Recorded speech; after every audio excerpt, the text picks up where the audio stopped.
Assalamualaikum warahmatullahi wabarakatuh. Perkenalkan saya Zara Muaimi dengan NPM 240826268. Di sini saya akan menjelaskan terkait dari blog Basic Endocrine and Metabolism yang berjudul jaringan adiposa. Di mana untuk definisi dari jaringan adiposa ini sendiri adalah dia merupakan jaringan ikat khusus yang tersusun atas adiposit atau sel lemak. Jaringan ini terutama berfungsi untuk menyimpan energi dalam bentuk trigliserida.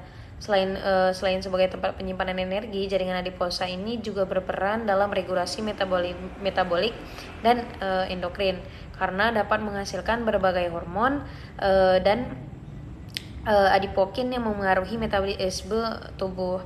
Kemudian yang untuk jenis dan jaringan adiposa itu sendiri yaitu jaringan adiposa terdiri dari beberapa jenis, terutama white adipose tissue atau WAT dan brown adipose tissue atau BAT. WAT berfungsi sebagai bersifat unilokular, yaitu memiliki satu tetesan lemak besar di dalam sel sehingga inti sel terdorong ke tepi. Kemudian untuk white adipose tissue, dia berfungsi sebagai cadangan energi, bantalan mekanik, dan isolasi termal.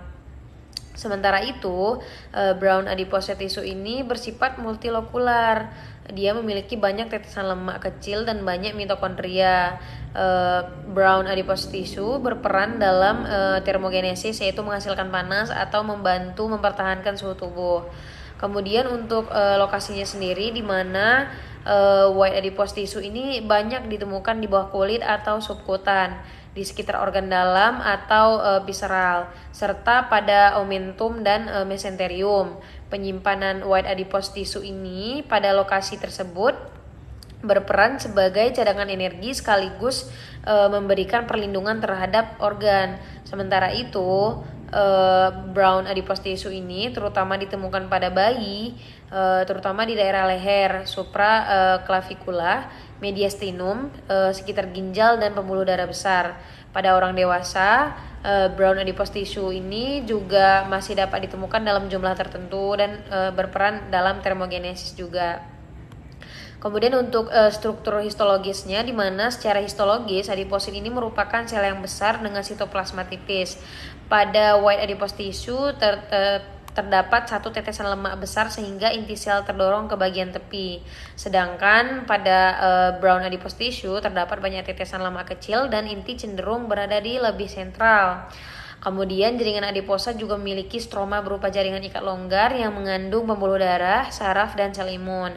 Kemudian jaringan adiposa ini memiliki vaskularisasi yang sangat kaya sehingga memungkinkan suplai oksigen, nutrisi, hormon, dan pengangkutan berbagai zat metabolik.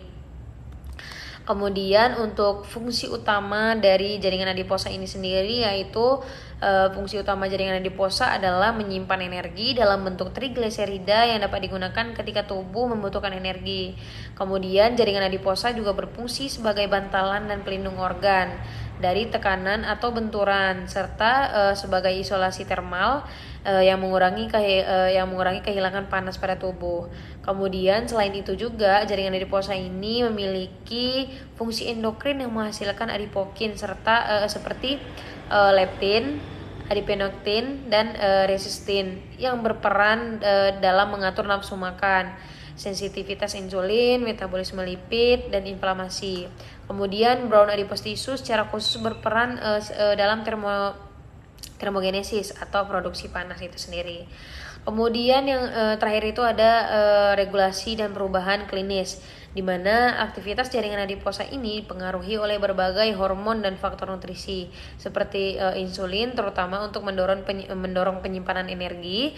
Kemudian sedangkan glukokortikoid ini dan ketokolamin dia dapat mengaruhi yang namanya mobilisasi lemak atau lipolisis. Kemudian jaringan adiposa ini juga menghasilkan hormon seperti leptin yang berhubungan dengan pengaturan nafsu makan dan keseimbangan energi. Dalam kondisi klinis, peningkatan dari white adipose tissue visceral atau lemak di sekitar organ berhubungan yaitu berhubungan dengan peningkatan risiko resistensi insulin, diabetes tipe 2, hipertensi, dan penyakit kardiovaskular. Baiklah, mungkin penjelasan ini saja yang dapat saya sampaikan mengenai dari jaringan adiposa ini. Lebih dan kurangnya saya mohon maaf. Kemudian untuk ini adalah referensi yang saya gunakan untuk melakukan penjelasan ini.